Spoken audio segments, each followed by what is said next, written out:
Hey, what's up, guys?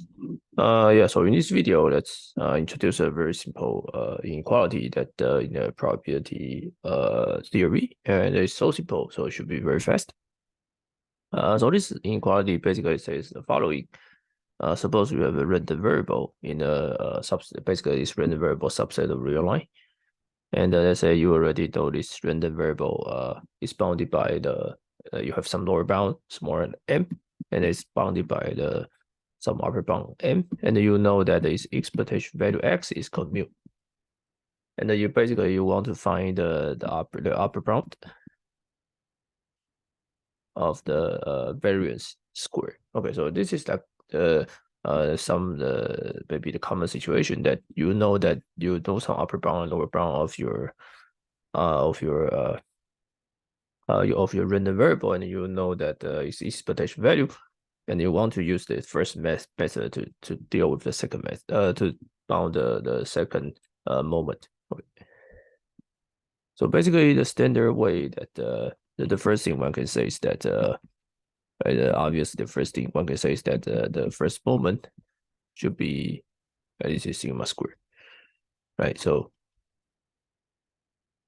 okay, so right, so this is the way usually you can approach. You can bound the second moment, but now the goal is not bound the second moment. The goal is to bound the variance, right? So this is the goal.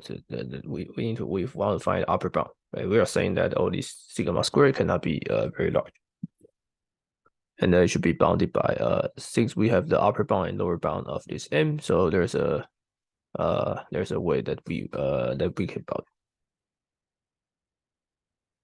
Okay, so theorem says the following.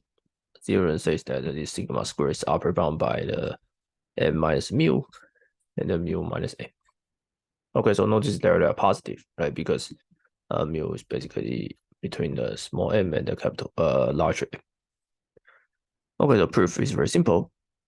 Okay, so proof how do you prove it? So idea is that you know this is always positive, right? So means that m minus x minus mu x minus small m is greater or equal to 0.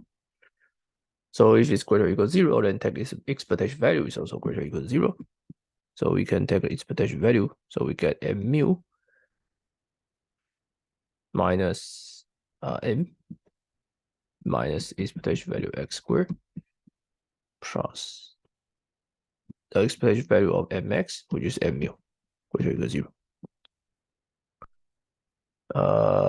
So this is yeah m times m, right? So you just expand it and you get this.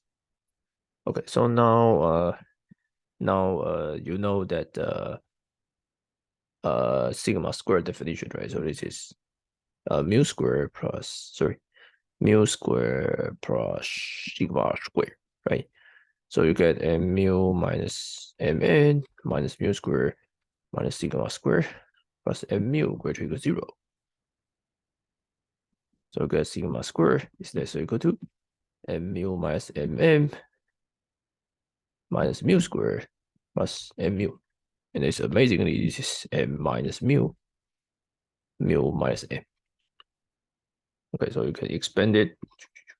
M mu mm mu square plus mu. Okay, finish the proof. Okay, so analysis inequality is very useful. That maybe some research you will use it. See you guys next videos.